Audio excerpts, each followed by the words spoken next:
que là évidemment il n'y a pas de prise, la seule prise qu'il y a c'est genre dans le coin là-haut, tu vois, donc il faut tirer des câbles dans tous les sens. Moi j'étais le seul mec à mon cours de couture, j'étais littéralement la mascotte.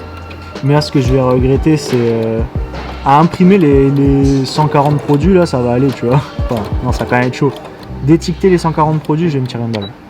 On vous propose une nouvelle vidéo, on est à l'atelier du SNJC avec Sam, son créateur. On continue notre tour de France des créateurs de la marketplace. Donc écoute Sam, merci de nous recevoir aujourd'hui. C'est un plaisir. Et donc on va en apprendre un petit peu plus sur toi, puisque Sam fait partie aussi de notre marketplace de jeunes créateurs. Donc pour ceux qui ne te connaissent pas, est-ce que tu pourrais te présenter en quelques mots? Donc moi c'est Sam, je bosse pour le SNJC. Le SNJC c'est le Silver Night Jazz Club, c'est une marque qui est basée un peu sur l'univers du jazz. On fait plein de trucs qui sont en rapport avec le jazz mais pas que non plus. On essaye d'apporter une petite touche contemporaine à tout ça. Et aujourd'hui on a l'atelier parce que c'est sympa de voir, on fait toute la production à l'atelier en sérigraphie, je fais tout moi-même. Et je pense que ça pourrait être un petit truc sympa à montrer. Ça fait je crois 2 ans, un peu plus de 2 ans peut-être que je fais ça. Ça fait surtout 1 an sérieusement depuis que je suis à l'atelier que je suis sur la marque à fond. Et ouais, ça peut être cool de voir tout ça. Ouais, carrément. Et donc ton atelier est basé à Metz. Et ça fait combien de temps que tu l'as concrètement, ton atelier ou dans un petit espace à toi en fait? Ouais, donc en gros, moi je suis arrivé ici, à cet endroit-là, il y a environ un peu plus d'1 an. Techniquement j'ai signé tous les papiers, le bail et tout en août de l'été dernier. Sauf que bon bah il y a tous des trucs d'assurance, enfin, c'est un peu compliqué. Vous voyez pas tout ce qui se passe derrière mais il y a beaucoup de trucs dans cet endroit, c'est un peu ouf. Et les assurances comprenaient rien à ce que c'était, donc ils ont dû venir voir pour constater quel endroit c'est et tout. Donc ça a pris un peu de temps à se mettre en place. Et tout l'atelier je l'ai construit avec mon grand-père à 2. On a fait tout ça au mois de septembre de 2018 et donc maintenant ça fait un peu plus d'1 an que je suis ici. C'est quoi ton parcours au niveau étudiant? Qu'est-ce que tu as fait et qu'est-ce qui t'a amené aujourd'hui à créer ta marque?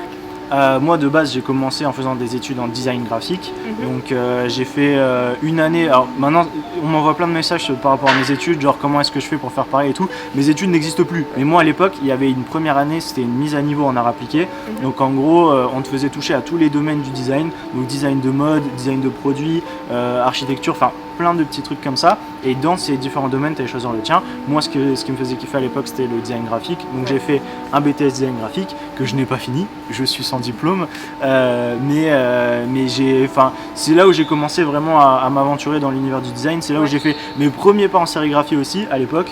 On avait un atelier à l'école mais on faisait de la sérigraphie papier, ce qui est complètement différent de la sérigraphie textile, et puis surtout on n'avait pas de prof, on n'avait rien, donc en gros on improvisait, on y allait, on faisait n'importe quoi, et au final moi je suis toujours allé à l'école pour genre apprendre des trucs et pas forcément avoir un diplôme, et donc après ma première année de BTS on a fait des examens blancs, j'étais numéro 1 de ma promo, on m'a dit ouais ça sert à rien que tu taffes, tu prends tous les travaux que tu nous as présentés, tu vas au BTS et tu l'auras. À partir de ce moment là je me suis dit ouais bon en fait qu'est-ce que je fais là, tu vois. Et plus on a avancé dans ma dernière année et plus j'ai vu qu'en fait on se préparait à un examen plus qu'autre chose et que j'apprenais clairement plus rien, et il n'y avait rien de plus frustrant que ça vu que moi à côté j'avais plein d'idées et plein de projets que je voulais mettre en place. Donc je suis allé voir tous mes profs, je leur ai dit bon bah voilà je vais m'en aller, et encore aujourd'hui j'ai des profs qui m'envoient des messages par rapport à la marque, qui suivent la marque et qui me disent ouais c'est cool et tout, et donc voilà, aucun regret, mais après je sais que c'est un cas un peu exceptionnel quoi. Ouais, t'es plus dans un univers vraiment de création, t'es plus créatif que théorie quoi. Ouais voilà, non c'est clair. Moi en fait c'est surtout dans mes premières années où on apprenait vraiment les bases du design, et je pense que c'est important. Je suis sûr qu'il y a plein de gens qui regardent cette vidéo qui sont designers amateurs entre guillemets, tu vois, et il y a plein de gens qui n'ont pas les bases, genre rien que des termes de typographie, les gens ils savent pas ce que c'est une graisse, ils savent pas ce que c'est une approche, enfin c'est tous des petits mots que c'est important quand même de connaître si tu veux faire du design, et que si t'as pas ces bases là, enfin je dis pas qu'il faut connaître les dates de sortie de Helvetica, de Futura et tout le bordel, tu vois, nous c'est ce qu'on apprenait en cours, mais il y a quand même des trucs qu'il faut choper et qui aujourd'hui m'aident vraiment dans mon évolution quoi, mais au bout d'un moment bah voilà, j'avais appris ce que j'avais appris, et puis t'apprends beaucoup de trucs sur le tas aussi quoi. Ouais, parce que j'imagine que maintenant comme t'es à plein temps sur ta marque, bah t'apprends tous les jours, forcément, parce que tu dis je veux faire ça, comment on le fait, bah je vais regarder et je vais le faire. Ouais c'est clair, et puis c'est sur plein de domaines différents, comme la marque je fais vraiment quasiment tout de A à Z quoi. Il y a rien qui est pas fait par moi, donc j'ai dû apprendre la couture pour faire les étiquettes, j'ai dû apprendre à m'organiser, à avoir un planning par rapport aux commandes, aux trucs comme ça, j'ai dû trouver les bons fournisseurs, j'ai dû apprendre le textile, savoir qu'est-ce qu'un bon textile, qu'est-ce qui est pas un bon textile, comment est-ce que ça s'imprime, enfin il y a littéralement 3000 trucs à imprimer et je dois avouer que c'est un peu beaucoup des fois parce que voilà, je fais vraiment tout de A à Z quoi. La prochaine étape c'est de faire les t-shirts moi-même, mais à partir de ce moment-là, j'aurais vraiment tout fait de A à Z au club. Toi, tu seras passé partout quoi. Ouais, littéralement tout. Et en plus j'en ai déjà fait. À l'époque j'avais un ancien projet de marque avant le SNJC qui s'appelait Departure. Et en fait le SNJC de base ça devait être un test entre guillemets, c'était une marque test. Donc en gros je me suis dit, avant de lancer mon gros projet Departure, je vais tester avec le SNJC, voir ce que ça donne. Au final j'ai tellement kiffé le SNJC que je suis resté là-dessus et que je compte pas l'abandonner, tu vois. Le problème c'est que j'ai fait fabriquer 500 t-shirts en Chine pour Departure et je les ai encore, voilà. D'accord. J'ai payé 2000 balles, voilà. Yes, tout va bien. Super. Si tu veux je peux te les montrer, ils sont derrière. On regardera ça tout à l'heure. Du coup, ta marque c'est le Silver Night Jazz Club. Ouais. J'imagine que tu es passionné de jazz. Ouais. En fait le truc c'est que moi c'est surtout pendant mon stage de première année, en gros je suis parti en Angleterre, je suis allé à Liverpool. Mon père est anglais donc j'ai les deux langues, tu vois, et c'était l'occasion ou jamais pour moi de tenter quelque chose. Je me voyais bien à l'époque déménager, tu vois, partir de France. Aujourd'hui ça serait complètement impossible parce que j'ai limite 100% de ma clientèle qui est francophone, donc en gros si je pars je perds tout. Mais à l'époque j'avais ça en tête et donc j'étais parti à Liverpool pendant 2 mois. Donc je voulais tester un peu, voilà, voir comment c'était. Je bossais dans une agence de design graphique là-bas. Et le temps que j'étais là-bas, je me suis vraiment découvert une passion pour le jazz. J'ai commencé à en écouter un peu et j'ai trouvé que c'était vraiment le parfait style de musique ambiance, tu vois. Ouais. C'est pas le genre de truc, les gens ils pensent que j'écoute du jazz toute la journée, mais c'est pas vrai. En vrai, j'écoute plein de trucs, tu vois. Mais le jazz, c'est une ambiance spéciale, tu vois. Genre quand j'ai envie d'être dans cette ambiance-là, j'écoute du jazz et ça me met dans cette ambiance-là. Et au final, si tu t'intéresses un peu à l'histoire du jazz et tout, tu vois qu'il y a plein de trucs différents, plein d'histoires cheloues. Les gens ils pensent que le jazz c'est un peu classe et tout, mais les mecs qui étaient des jazzmen, tu vois, peut-être que les gens qui écoutaient ouais c'était un peu classe, les mecs qui étaient des jazzmen c'était des gros mafieux, des gros tarés. 3/4 ils sont morts à cause d'abus de drogue. Donc, oui, il y avait beaucoup de cocaïne ou pas ouais, la dernière collection on avait fait un t-shirt sur Charlie Parker qui est un gros nom sur la scène de New York. Et lui est mort à je crois 35 ans parce qu'il a fait un abus de drogue. John Coltrane pareil, super connu, tu vois, lui il a plongé vraiment fort dans la drogue et au final après ça il est devenu super religieux, genre il a eu une transition spirituelle et tout. Mais c'est comme Frank Sinatra, les gens ils connaissent Frank Sinatra, mais c'était un gros mafieux le mec, vraiment c'était chelou. Il était pote avec Kennedy donc il y avait des trucs bizarres et tout, tu vois. Mais nous justement au club, à travers chaque design, on essaye d'apporter une petite histoire, un petit truc. Là en ce moment on est sur la collection Asie, donc on essaie de raconter des trucs. Par exemple, je suis parti en Thaïlande pendant 3 semaines et c'était l'occasion de bosser la collection et tout. Et j'ai découvert que le roi de Thaïlande, enfin l'ancien roi de Thaïlande qui est mort en 2016, quand j'y étais c'était la passation de reine avec son fils. Et en gros l'ancien roi de Thaïlande était un gros jazzman en fait. Genre je savais pas du tout et en fait c'est un mec genre vraiment il joue du saxo, tu vois, et c'est pas en mode il a une petite passion sur le côté, il avait un groupe, il avait des compos, il a joué avec Benny Goodman qui est super connu, enfin il a fait des concerts un peu partout. Et c'était super intéressant et tu vois c'est des petits trucs comme ça que j'aime bien raconter à travers les différents produits quoi. Et oui, et du coup, on peut retrouver sur certains de tes visuels le roi de Thaïlande avec son saxophone. Ouais, voilà, c'est ça. Et genre, il y a écrit en dessous en hommage au roi qui s'appelle Bhumibol Adulyadej, je crois, en thaïlandais, qui est mort en 2016. Voilà. D'accord. Et qu'est-ce que tu vises pour l'avenir de ta marque maintenant ? Moi, le truc, c'est que j'ai vraiment envie d'étendre au-delà un peu du côté indépendant. Enfin, je kiffe le côté marque indépendante, mais souvent marque indépendante ça induit certains critères qui font que voilà, souvent tu passes par un imprimeur, souvent tu es sur tel ou tel. Enfin, tu sais, il y a quand même il y a une boîte un peu entre guillemets quand même autour de la marque indépendante, et il y a quelques marques qui arrivent à en sortir. Et moi j'ai envie d'en sortir, mais en gardant le côté voilà, on fait ça nous-mêmes et tout. Et 2 éléments que j'aimerais vraiment beaucoup faire dans l'année prochaine pour réussir ça serait d'ouvrir un shop. J'ai vraiment envie d'ouvrir un shop, et c'est un truc qui se fait quasiment pas dans les marques indépendantes. Parce que ça coûte cher en fait d'avoir un shop, mais comme nous on fait toute la production à l'atelier, l'idée ce serait d'avoir un shop atelier, tu vois. Donc avoir un côté production et un côté boutique, et même si le côté boutique il vend pas plus que le côté en ligne, c'est pas un problème du moment que ça peut compenser, tu vois, sur le loyer et tout, voilà, qu'il y a un équilibre. Donc moi j'ai vraiment envie de faire un lieu. Le truc c'est que la marque elle s'appelle le Silver Night Jazz Club, et le Silver Night Jazz Club c'est un lieu, tu vois, c'est un club fictif. Donc ça prendrait tout son sens. Il y a plein de gens qui m'envoient des messages en mode ouais j'aimerais trop un jour qu'on puisse venir au club et tout, et enfin moi ça me fait rêver, tu vois.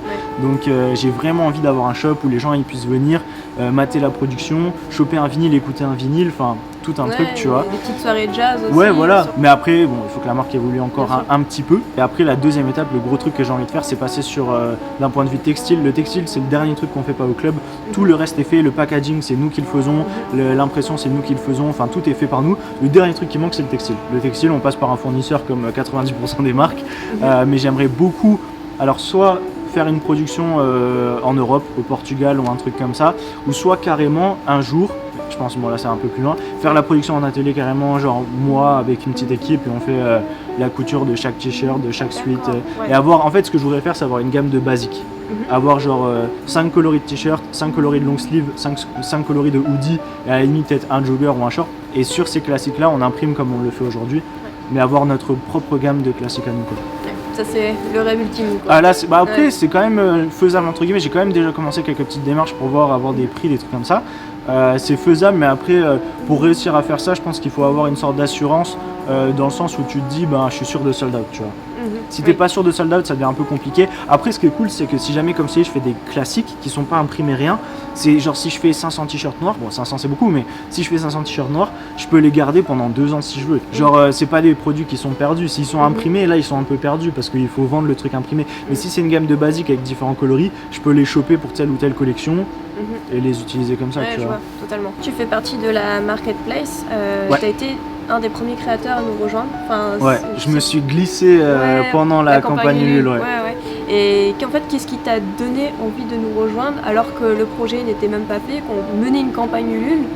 Qu'est-ce qui t'a donné envie de rejoindre déjà les premiers créateurs qui faisaient partie de cette campagne? Bah sur le principe en fait c'est cool, genre moi j'ai toujours vu ça comme une boutique mais au lieu qu'elle soit physique elle soit en ligne, et en fait c'est simple, les gens qui vont avoir les yeux posés sur ce projet là l'ont pas forcément sur le mien, et moi tout ce qui peut être une porte qui peut m'ouvrir à d'autres personnes qui vont découvrir le projet, bah c'est tout bénef pour moi. Moi aujourd'hui j'ai confiance en ce que je fais, genre j'ai bossé vraiment pendant longtemps pour essayer d'avoir un bon produit, ça fait des années que je fais de la sérigraphie et j'essaye d'avoir un truc quali, et si des fois il y a une couille ou quoi, genre je suis toujours super gentil et je fais tout pour que ça fonctionne à chaque fois à 100%, donc j'ai confiance là-dessus. Le seul truc qu'il faut maintenant c'est que les gens ils aient un œil sur mon produit, tu vois, faut qu'il y ait plus de gens qui voient mon produit, et forcément le projet bah voilà c'est plein de créatifs, c'est plein de gens cool, et ça m'a permis moi aussi de découvrir plein de gens cool, tu vois, que je connaissais pas, et de rentrer en fait dans une sorte de sphère un peu de la création indépendante et de créer une sorte de petit écosystème, tu vois, parce que même aujourd'hui on fonctionne entre nous,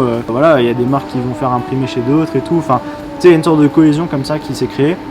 Et c'est tout bénef pour nous, et forcément voilà. Et s'il y a quelqu'un qui commande sur la marketplace et qui après m'envoie un message en mode le SNJC c'est trop cool, je suis vraiment content d'avoir découvert, bah là je serai le plus heureux. Merci pour ces mots. Ce que je te propose c'est qu'on va aller faire un petit tour dans ton atelier.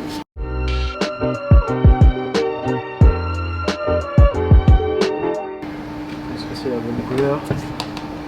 Non. Parce que oui, je suis obligé d'avoir une volume de fil par couleur, tu vois.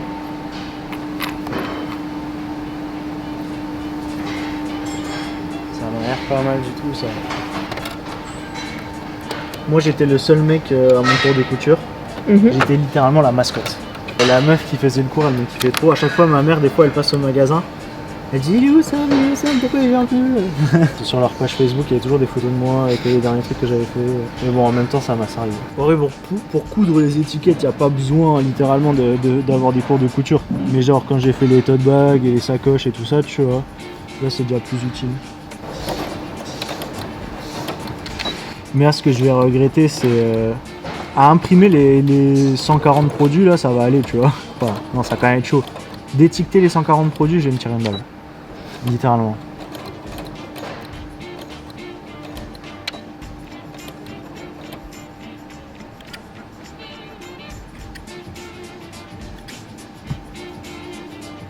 Des fois, petite astuce, si jamais tu as un petit fil qui ressort, tu vois, qui est pas de la même couleur, vu que de l'autre côté c'est censé être gris, bah tu prends un stylo.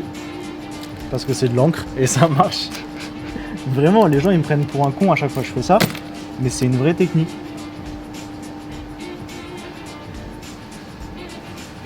Hop là, légèrement c'est clean. Voilà.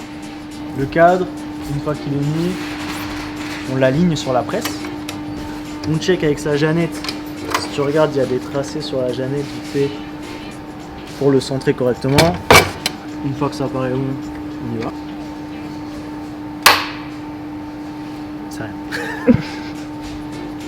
J'avoue, ça m'a surpris aussi, mais c'est rien. Un truc important en sérigraphie, si vous voulez faire de la sérigraphie, il faut toujours avoir un espace entre le cadre et le t-shirt. Si le cadre est collé sur le t-shirt, parce qu'il y a plein de gens qui impriment sans machine et qui posent le cadre sur le t-shirt, il ne faut pas faire ça, parce qu'il faut qu'il y ait un écart. Si jamais vous raclez, en gros, vous n'allez rien racler, en tout cas l'encre elle va rester collée avec le cadre, ce qui n'est pas bon. Donc quand on va imprimer, le but c'est d'avoir un peu d'espace pour que quand on a passé la racle, ça appuie et après ça ressoulève. Et pour faire ça, en général, ce qu'on peut faire, c'est prendre un petit truc qui est plat, une pièce, ou peut-être une pièce c'est un peu fin, mais un truc qui est plat, et on scotche ça au bout de son cadre. Comme ça, ça crée une petite distance, tac. Et si tu regardes, maintenant il y a une sorte de petit... au-dessus, on voit mieux, tu vois. Si tu appuies un peu, tu vois qu'il y a de l'espace. Bon là, il y a peut-être un peu beaucoup d'espace, mais mieux vaut en avoir plus que pas assez. Maintenant, on va mélanger les encres. C'est la partie fun. Avec ma balance fraise, on sort le gros pot d'encre. Donc ça c'est une encre à base d'eau, c'est pas du plastisol. Ça se voit parce que c'est très fluide, ça se mélange très facilement. Donc si vous vous tâchez avec ça, c'est pas un drame. Enfin les doigts, pas les t-shirts. Hein. Si vous vous tâchez les mains ou quoi, ça se nettoie assez facilement. Ça devient plus embêtant si on a sur les produits évidemment. Mais ce qui est important avec ces encres là, et c'est la raison pour laquelle je la passe pas de là à là directement et que je la mets dans un pot d'abord, c'est parce qu'il faut la mélanger avec un catalyseur, catalyseur, exactement, je sais pas ce que je dis, un catalyseur. En fait, c'est juste un agent qui va permettre à l'encre de sécher à froid en fait, parce que sinon il faut un tunnel de séchage qui est énorme. Le tunnel de séchage il prendrait la moitié de l'atelier, donc ça n'a pas de sens que d'avoir ça. Ça coûte aussi 3000 balles, mais il existe des solutions pour sécher à froid. Donc là, j'ai mis 80 grammes d'encre tout pile, et il faut rajouter 10% du produit qui permet de faire le séchage à froid. La raison pour laquelle je pré-mélange pas les encres, c'est parce qu'une fois que tu as rajouté ça dedans, l'encre elle a une durée de vie de 72 heures, donc en gros évite de mélanger un pot de 5 kg parce que sinon tu vas le jeter à la poubelle. C'est juste un produit blanc comme ça déteint pas trop, enfin ça se voit pas sur la couleur du t-shirt quoi. L'encre sera quand même super noire. Et donc en ajoutant 10%, on devrait être à 88, 87, je cherche à 88. 88, voilà. J'ai pas la balance la plus précise du monde, mais ça fait le taf. C'est une approximation de toute façon 10%. Hop, et ça on le mélange. Donc au club on a toujours des t-shirts test, donc en gros c'est un t-shirt sur lequel il y a multiples impressions. Celui-là est pas hardcore honnêtement, il n'y a pas tant d'impressions que ça dessus, il y en a qui sont vraiment blindés, mais en gros quand en sérigraphie c'est toujours bien d'avoir un premier passage sur un t-shirt qui sert à rien, parce que la première impression est jamais très clean, il faut remplir le cadre avec de l'encre, donc c'est important d'avoir un premier test entre guillemets pour voir si vraiment tout est bien imprimé, tu vois. Donc un autre point important, c'est si jamais vous avez une Jeannette, c'est de mettre un peu de colle. Il y a des produits spéciaux faits pour que le t-shirt adhère un peu et que justement quand vous allez imprimer, il va pas se soulever avec le cadre. Je vais pas vous mentir, ma Jeannette elle colle pas de ouf là, mais j'ai un peu la flemme de la nettoyer tout de suite maintenant. Ça fera l'affaire. Si vous avez beaucoup de trucs à imprimer, nettoyez-la, tu vois. S'il n'y a pas grand chose, ça devrait tenir normalement. Si vous regardez, si je fais ça, alors on voit que ça adhère un peu. Hop là. Et donc on va imprimer le test. Tac, on prend l'encre, on vient appliquer ça en bas du design. On essaye d'étaler sur toute la longueur, hein, qu'il y en a un peu partout. Il faut toujours mettre plus d'encre que ce qu'on a besoin. Avoir un cadre vraiment rempli d'encre, c'est toujours beaucoup mieux. Si on force ces impressions, souvent c'est parce qu'on n'a pas assez d'encre. Et ensuite, la racle. Donc là, c'est là où ça devient un peu technique. Ça va être sur remplir le cadre d'encre et imprimer. Donc en gros, il y a deux phases. La première phase, c'est tu vas remplir le cadre d'encre. Donc en gros, avec une pression, limite pas de pression, en fait très très léger, tu vas avancer et recouvrir le design de l'encre, comme ça. Donc là, l'encre, elle est sur le cadre, elle n'est pas en dessous. Et après, on vient poser le cadre et là, on va appuyer pour que l'encre, elle passe à travers le cadre. Donc quand on appuie, c'est bien d'avoir les deux mains vraiment aux extrémités, avoir une pression qui est équivalente au niveau des deux côtés. Et ensuite, un angle, il ne faut pas trop baisser. Si tu baisses trop, c'est pas bon. Si tu montes trop, ça imprime pas. Donc il faut avoir un angle à peu près comme ça, pas trop bas. Et là, on tire avec un peu de force. Et là, on voit que c'est passé à travers. En général, avec une encre à base d'eau, on peut faire 2 passages si jamais c'est pas assez rempli. Mais ce qui est important surtout, c'est de recouvrir à nouveau son design. Parce que le souci des encres à base d'eau, et vu que ça sèche à l'air froid, c'est qu'en fait ça sèche dans le cadre. Et si ça sèche dans le cadre, tu peux plus imprimer. Voilà, là c'est passé, mais on voit c'est pas très très bien passé au niveau des petits détails, c'est encore assez clair. Donc sur la vraie impression, on va faire 2 passages pour être sûr que ça soit vraiment bien rempli. Donc un truc super important à faire, le truc qui moi m'a fait galérer au début, c'est de mettre son t-shirt correctement dans la chaînette. La technique, c'est de le prendre par les épaules comme ça et de le foutre à l'envers. Et une fois qu'il est à l'envers, on a les 2 extrémités qui sont là. On met ses doigts dedans comme ça. Et là, on vient le passer en essayant de rester le plus centré possible. Comme ça, le t-shirt est toujours bien au milieu, ok? On l'emmène jusqu'au bout, on passe tout ce qui est en dessous, tac, voilà, jusqu'au bout, et là, globalement, il va être centré. Après, c'est des ajustements au niveau des épaules, là. La hauteur. Aussi, normalement, la règle, entre guillemets, pour le placement d'un design, c'est 4 doigts. 4 doigts à partir du col. Donc là, si je mets 4, des fois 3, moi je préfère 4. Mais en général, ça va être 4 ou 3 doigts à partir du col. Ça devrait être à peu près là où le design devrait se situer. Donc ça, on peut checker quand on met le t-shirt là. Là, je suis peut-être un peu trop bas. Donc là, moi, je me suis fait des petites lignes, des petits traits pour pouvoir tous les mettre au même endroit. Après, une fois que j'ai fait le premier, là, on est parti. On pose. Tac. Et là, on rate. Tac. On va faire un deuxième passage. Tac. Et là, on est bon. Est-ce qu'il y a une catastrophe? Non, ok. Parce que les catastrophes arrivent, même aux meilleurs d'entre nous. Important, toujours bien recouvrir. Et c'est là où c'est important d'avoir beaucoup d'encre sur son cadre, parce que si tu n'en as pas assez, tu peux pas recouvrir ton cadre. Si vous imprimez, ah ça c'est propre. Si vous imprimez en plastisol, il n'y a pas besoin de recouvrir parce que ça sèche pas. Mais si vous imprimez avec des encres à base d'eau, ça devient plus complexe et là il y a besoin de recouvrir. Et donc là, il y a juste à le laisser sécher. On va le poser sur le canapé. Tac. Et il va faire sa petite vie tranquille ici, jusqu'à temps qu'il soit sec. Une fois qu'il est sec au toucher, ça prend à peu près 20 minutes, une demi-heure, on pourra déjà le bouger, mais il faudra 72 heures avant le premier lavage. Parce que sinon l'encre elle peut bouger encore un peu. Comme j'ai dit, l'encre elle devient pourrie au bout de 72 heures parce qu'en fait elle a durci. Et là le but c'est qu'elle durcisse dans le produit. Donc comme c'est un séchage à froid, il faut 72 heures environ. Et de toute façon le temps qu'il soit livré avec le 48 heures de Colissimo et tout, les 72 heures seront déjà passées. Donc il n'y a pas de souci à se faire là-dessus. Voilà. On va faire un petit suite peut-être, ça peut être sympa.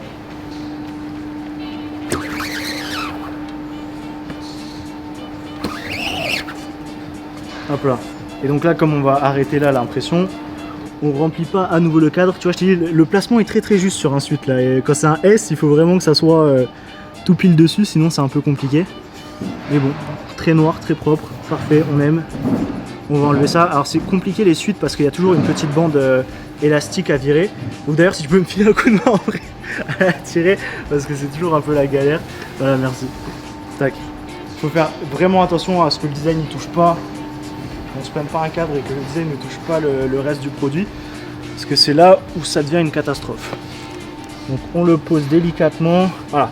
Et on n'y touche plus. Et on va nettoyer le cadre. Comme c'est de l'encre à base d'eau, il y a tout qui part à l'eau, littéralement.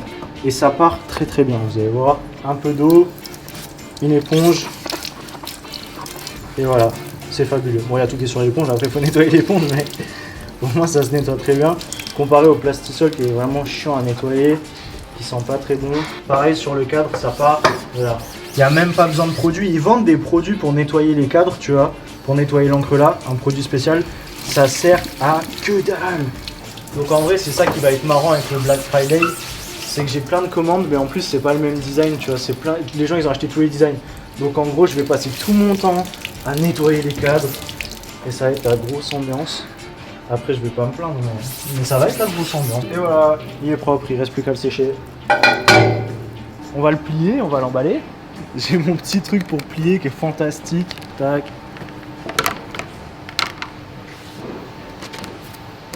Hop là. Nickel, on prend le packaging. Donc on a nos petits sacs custom en PVC du SNJC. On l'ouvre.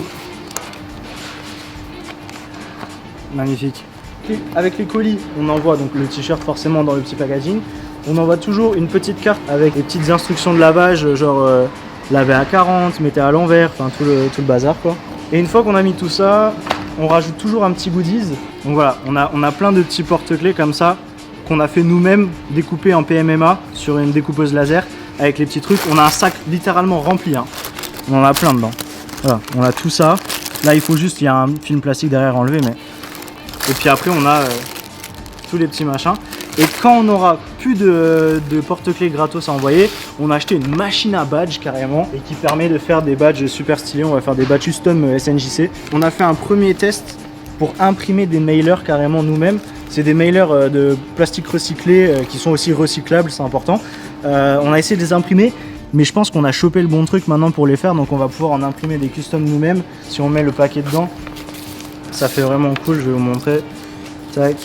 Pareil, le PVC évidemment c'est réutilisable, donc on vous invite, si un jour vous voyagez, mettez, si vous êtes une meuf, mettez votre make-up dedans parce que ça, sinon ça passera pas à l'aéroport, tu vois.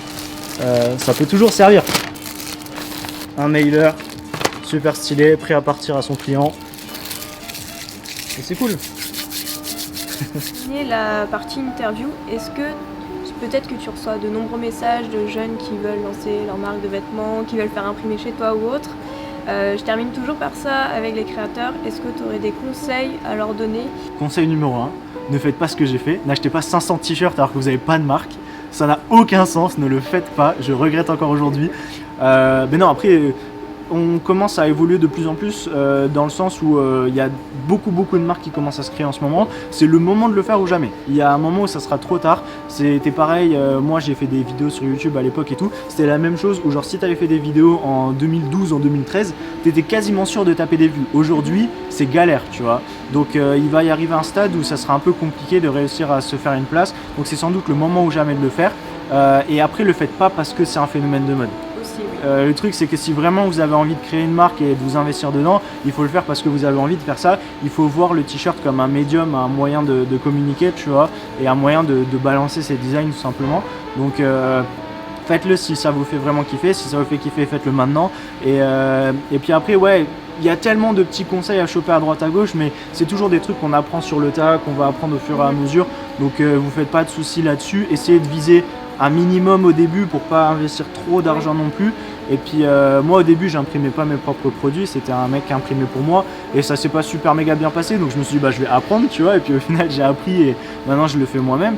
Mais il y a plusieurs étapes et essayez de faire ça progressivement, de vous développer. Et puis si vous avez un jour envie de développer votre marque plus loin qu'un simple projet, bah c'est là où on commence à prendre des étapes supérieures avec un atelier, la production, des trucs comme ça. Et puis voilà, et surtout moi c'est le truc qui me fait kiffer chez une marque, c'est vraiment d'avoir un univers, tu vois. Le SNJC, on est très basé sur l'univers du SNJC, du Silver Night Jazz Club.